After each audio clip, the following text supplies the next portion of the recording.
Look, no bonus for old folk. Carson Vickery slid the manila envelope across the glass conference table like he was dealing cards. Rain hammered the windows behind him, making his voice sound even colder than usual. My name is Leonard Abrams. I'm 60 years old and I'd worked at Iron Ridge Components for 27 years. In 11 days I would have qualified for my $94,000 retirement bonus.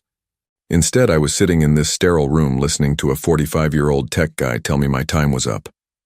We're restructuring, Carson continued, adjusting his designer glasses. Sign the severance by Friday or get nothing. I looked at the packet. Standard termination papers, a modest severance offer, and a non-compete clause that would keep me from working anywhere in the industry for 2 years. The kind of deal companies offer when they want you gone but don't want lawsuits. Understood, I said. Thanks for the opportunity. Carson blinked. He'd probably expected me to argue, plead, or threaten legal action. Instead, I stood up, shook his hand, and walked out. The warehouse floor felt different that afternoon. 27 years of walking these aisles, checking inventory, training new hires, and fixing problems that management never even knew existed. I'd been here when old Mr. Hendricks ran the place from a metal desk in the corner. I'd survived the warehouse fire in 2018, the recession that nearly killed us in 2009, and 3 different computer system overhauls that each promised to revolutionize everything. Now Carson Vickery, who'd been hired 6 months ago from some software company in Cincinnati, was cleaning house. Getting rid of the dead weight, as I'd heard him tell Felicia Tran from Human Resources. I packed my desk slowly. 27 years doesn't fit in one cardboard box, but I made it work. The coffee mug my daughter bought me for Father's Day. The small photo of my late wife, Helen, taken at the company picnic in 2015. A stack of safety awards and productivity certificates that once meant something. Tommy Rodriguez, one of the forklift operators I'd trained, stopped by as I was sealing the box. "Mr. Abrams, this ain't right," he said quietly. "Everybody knows you should get that bonus." "Sometimes things don't work out the way we plan, Tommy." He looked like he wanted to say more, but I just patted his shoulder and headed for the exit. The security guard, Pete Williams, had worked here almost as long as I had. He avoided eye contact as I handed him my badge and keys. We both knew this wasn't about performance or restructuring. This was about saving the company $94,000 and making room for Carson's people. I drove home in the rain, thinking about phone calls I needed to make. I'd started at Iron Ridge Components when I was 33, fresh out of the Army and looking for steady work. Helen was pregnant with our daughter Jessica, and we needed health insurance. What began as a temporary warehouse job turned into nearly 3 decades of my life. The company manufactured metal fasteners and hardware supplies for construction and industrial clients across the Midwest.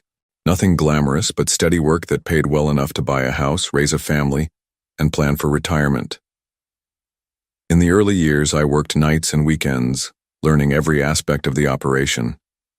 When Mr. Hendricks decided to expand from local to regional distribution, I helped design the new warehouse layout and wrote most of the training manuals by hand. When the first computer system came in, I was the one who taught the older workers how to use it. Helen used to joke that I cared more about that place than our own garage. She wasn't wrong. I took pride in the work, in solving problems, in being the guy management could count on when things went sideways. Carson Vickery had arrived 6 months ago with big plans and bigger opinions. The old CEO, James Mitchell, had retired after 30 years, and the board brought in Carson to modernize operations and improve efficiency. Carson came from a tech company where everything was data-driven, and workers were resources to be optimized. Our first meeting hadn't gone well. Carson had called it a strategic alignment session, but it felt more like an interrogation. He'd asked why we still used paper logs for certain inventory tracking, why our safety meetings were weekly instead of monthly, and why we hadn't automated more of the warehouse operations. I'd explained that paper logs never crashed, that weekly safety meetings caught problems before they became accidents, and that automation worked great until it broke down, and you needed people who actually understood the equipment to fix it. Carson had smiled and nodded, but I could see he'd already written me off as another old-timer resisting change. Over the following months, I'd watched him systematically push out anyone over 50. First, it was early retirement packages for the legacy employees. Then it was performance improvement plans for workers who'd been doing their jobs perfectly fine for years. Finally, it was outright terminations for anyone who questioned his methods. Felicia Tran, the human resources director, had tried to warn me a few weeks ago. We'd worked together for 15 years, and she knew I was close to retirement eligibility. "Leonard, you might want to consider taking early retirement," she'd said during a chance encounter in the parking lot. "Carson's been asking a lot of questions about your compensation package." I should have listened, should have seen the writing on the wall when 3 other senior employees were suddenly let go for performance issues just weeks before their retirement bonuses kicked in.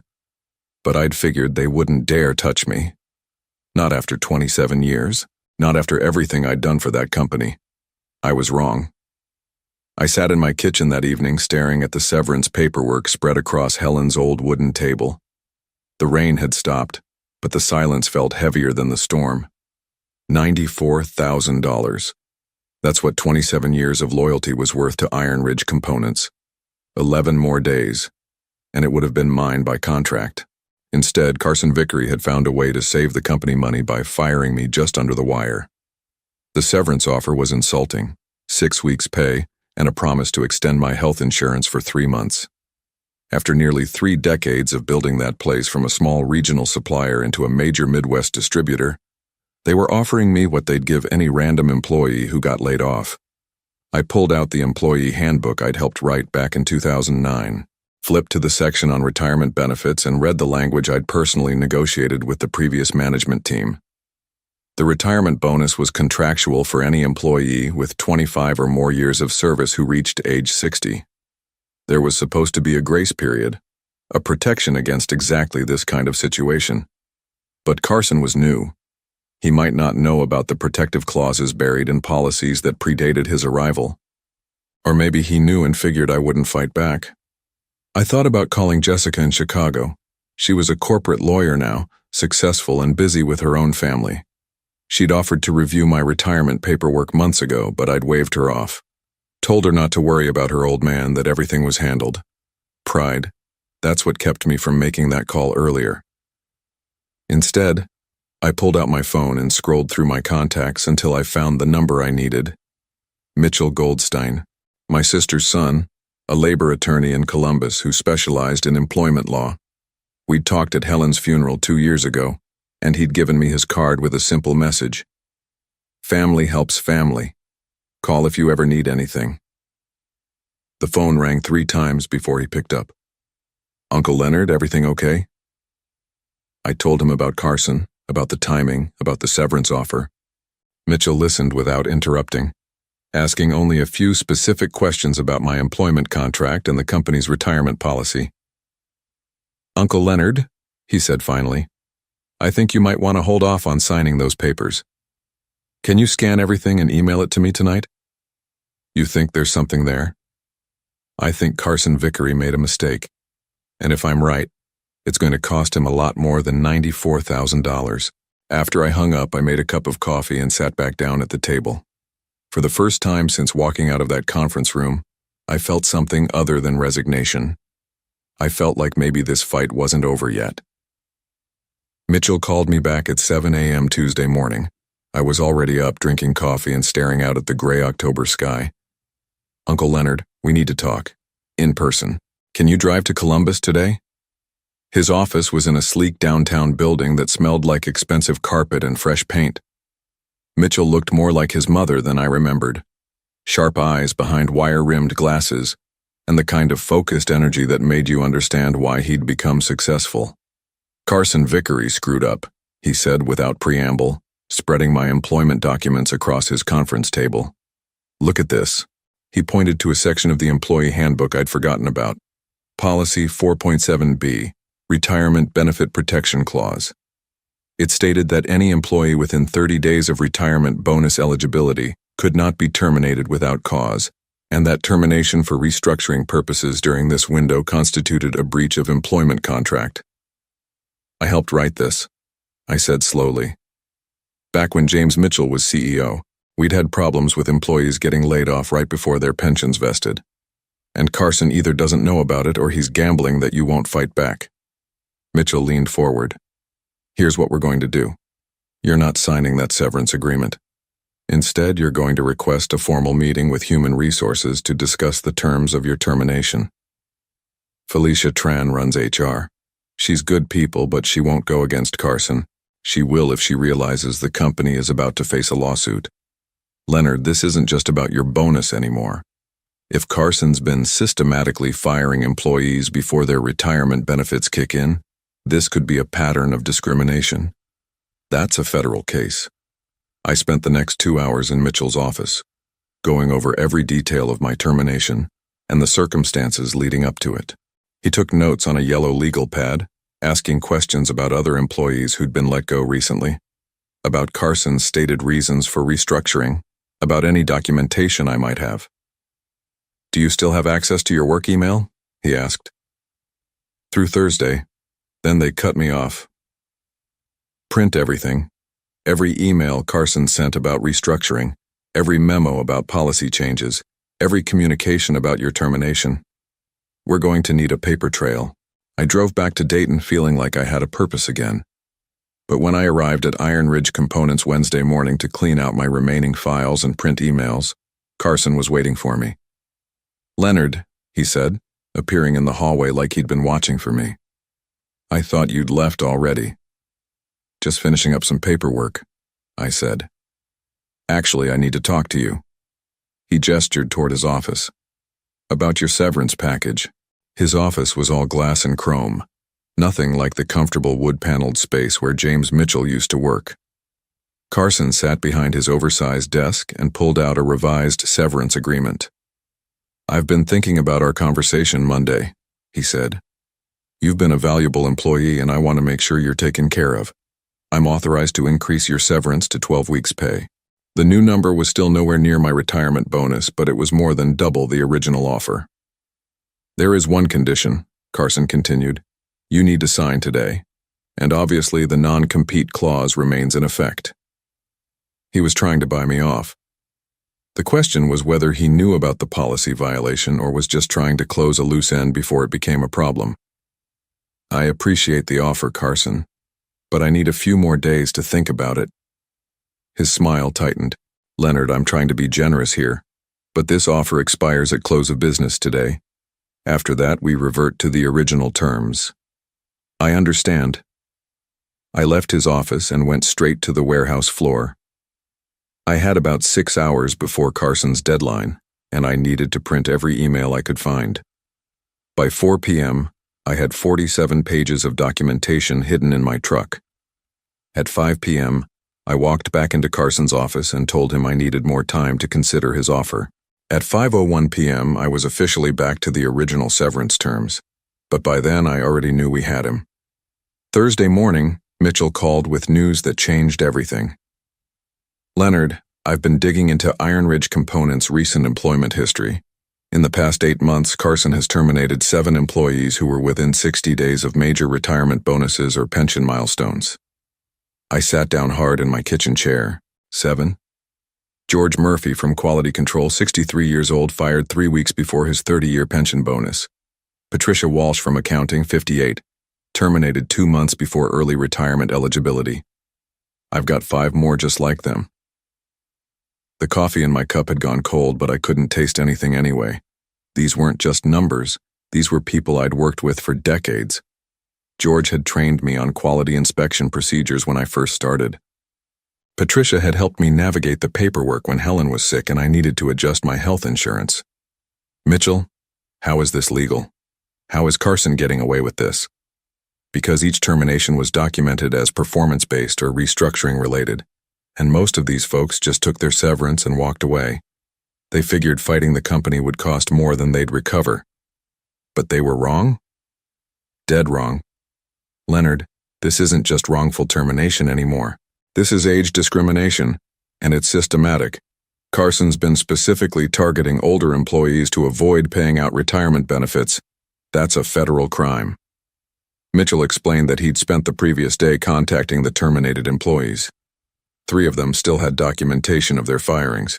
2 were willing to join a potential lawsuit, and one of them, George Murphy had recorded a conversation where Carson explicitly mentioned saving money by cleaning out the deadweight before they became too expensive. George recorded him? On his phone. Carson didn't know, but George suspected something was wrong and wanted proof for his own protection. Leonard, this recording is smoking gun evidence. I thought about George, a quiet man who'd worked quality control for 32 years. He'd always been careful, methodical, the kind of worker who caught problems before they became disasters. Of course, he'd have documented Carson's mistakes. What happens now? Now we file a formal complaint with the Equal Employment Opportunity Commission. We request an investigation into age discrimination at Iron Ridge Components, and we file a class action lawsuit seeking damages for all affected employees. How long will this take? Months, maybe a year. But Leonard, we're not just fighting for your bonus anymore. We're fighting for everyone Carson wronged, and we're going to make sure he can't do this to anyone else. That afternoon, I drove to George Murphy's house in Kettering. He lived in a modest ranch home with a carefully maintained garden and an American flag by the front door. When he answered, he looked older than his 63 years. "Leonard, I heard about what happened to you," he said, inviting me in for coffee. Same thing they did to me.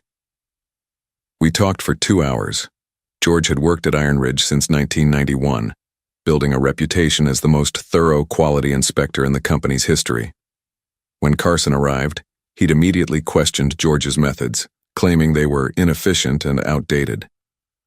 "He called me into his office last month," George said. "Told me the company was moving in a new direction and needed people who could adapt to modern practices. When I asked what that meant, he said, 'Honestly, George, we need fewer gray heads and more fresh thinking.'" He said that? I recorded it. Figured I might need proof later. George played the recording on his phone. Carson's voice was clear, casual, damning. That evening, I called Mitchell with one simple message. "File the complaint. All of it. Let's end this." Friday morning, I did something I hadn't done in 27 years. I called in sick to work. Instead of going to Iron Ridge Components, I drove to Columbus and spent the day in Mitchell's office, finalizing our strategy. By noon, we'd submitted a formal complaint to the Equal Employment Opportunity Commission alleging systematic age discrimination at Iron Ridge Components. By 2 p.m., we'd filed a class action lawsuit in federal court seeking damages for 8 wrongfully terminated employees. By 3 p.m., Mitchell had called Felicia Tran directly. I explained the situation to her, Mitchell told me after hanging up. She's been with the company 15 years and she knows exactly what's been happening. She also knows that if this goes to trial, her department is going to look incompetent at best, complicit at worst. What did she say? She asked for 24 hours to review the employee files and consult with the company's legal counsel. I drove home feeling like we'd crossed a line. There was no going back now. Either we'd win this fight, or Carson would make sure I never worked in the industry again. Saturday, I got a call from Tommy Rodriguez. "Mr. Abrams, something weird's happening here. Carson called an emergency meeting yesterday afternoon, brought in some lawyers from Cincinnati, and today he's been going through personnel files all morning. Tommy, you need to be careful. Don't do anything that could get you in trouble. I know, but I thought you should hear this. Felicia's been in meetings with the lawyers since yesterday, and word is Carson's real upset about something." Sunday evening, Mitchell called with an update. Felicia requested a meeting for Monday morning. She wants to discuss a potential resolution before this goes any further. What kind of resolution? The kind where they admit they made mistakes and try to fix them before a federal judge makes them pay punitive damages. Monday morning, I put on my best suit and drove to Columbus. Mitchell had arranged for the meeting to take place at his office rather than at Iron Ridge Components. Neutral ground. Felicia arrived at 10 a.m. with 2 lawyers I didn't recognize. She looked tired, like she hadn't been sleeping well. "Leonard," she said, shaking my hand, "I want you to know that what happened to you and the others was not company policy. Carson acted without proper consultation with human resources or legal counsel." One of the lawyers, a woman in her 40s with graying hair, took over. "Mr. Abrams, My client is prepared to offer a comprehensive settlement that would include full retirement benefits for all affected employees, plus additional compensation for the hardship caused by these improper terminations. Mitchell leaned forward. And Mr. Vickery's employment status? The lawyer exchanged glances with Felicia. Mr. Vickery is no longer with Iron Ridge Components. His termination was effective as of close of business Friday. I felt something loosen in my chest. Carson was gone. The board of directors has asked me to personally apologize to you and the other employees who were wrongfully terminated, Felicia continued. This was a serious failure in our oversight, and we're committed to making it right. We spent the next 3 hours negotiating details. By the end of the meeting, I had my $94,000 retirement bonus plus interest. I had 2 years of deferred retirement contributions that the company had been quietly holding back, and I had a formal apology that would go in my personnel file. More importantly, George Murphy and the 6 other terminated employees would receive similar compensation. As we left the building, Mitchell put his hand on my shoulder. Uncle Leonard Carson Vickery just learned that some old-timers know exactly how to fight back. Tuesday morning, I received a call from James Mitchell, the former CEO of Iron Ridge Components. Leonard, I heard about what happened with Carson. I'm sorry. That's not the kind of company we built. It's being handled, Mr. Mitchell. I know. Felicia filled me in. The board asked me to come back as interim CEO while they search for Carson's replacement. I wanted to call and ask if you'd consider staying on. We need someone with your experience to help get things back on track. I looked out my kitchen window at the maple tree Helen had planted when we first bought the house. Its leaves were turning gold and red, ready for winter. I appreciate the offer, but I think it's time for me to retire properly. I understand. But Leonard, I want you to know something. The board is implementing new policies to make sure this never happens again. No employee within 60 days of retirement eligibility can be terminated without board approval.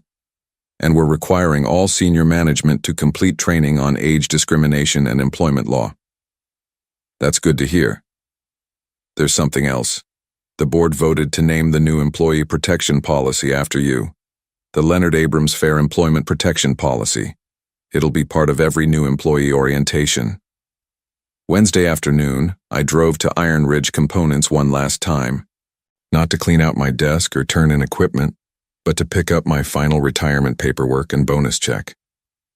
Felicia met me in the lobby. She handed me an envelope and a small wooden plaque. From all of us who are staying, she said, thank you for fighting for what was right. The plaque read, Leonard Abrams, 27 years of dedicated service, a man who stood up for all of us. I walked through the warehouse one more time. Tommy Rodriguez and several other workers stopped their tasks to shake my hand. They knew what had happened and they knew Carson was gone.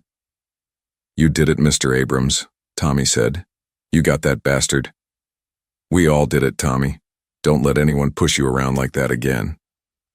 Thursday morning, I deposited my retirement bonus and back contributions. $137,412. Not just the money Carson tried to steal, but everything the company had quietly deferred over the years. I spent the afternoon at the bank, meeting with a financial advisor about my actual retirement. For the first time in months, I could plan for the future without worrying about legal bills or finding another job at 60. Friday, I got a call from George Murphy. Leonard, I wanted to thank you. Got my check yesterday, plus interest. Carson cost me 3 months of retirement, but now I'm better off than if he'd never messed with me in the first place. What are you going to do now, George? My grandson's been asking me to teach him about woodworking. Think I'll build him a treehouse. That weekend, Jessica drove down from Chicago with her family. We had dinner at the kitchen table where I'd first read Carson's severance papers. My grandson played with toy cars on the floor while we talked. Dad, I'm proud of you for fighting back, Jessica said. Mom would have been proud too. I thought about Helen, about the plans we'd made for retirement. She'd wanted to travel, to see the national parks, to spend time with our grandchildren without worrying about work schedules. I think I'm going to buy an RV, I told Jessica. Really? Your mother always wanted to see the Grand Canyon. Sunday evening, I sat on my back porch with a beer, watching the sunset through the maple tree's golden leaves. Somewhere in the distance I could hear children playing, dogs barking, life continuing the way it should. Carson Vickery had tried to steal 27 years of my life's work with one meeting and a manila envelope. Instead, he'd given me something better. The knowledge that sometimes, when you stand up for what's right, you win. Sometimes the hardest fight is the one you thought you'd never have to have, but it's also the one that reminds you who you really are.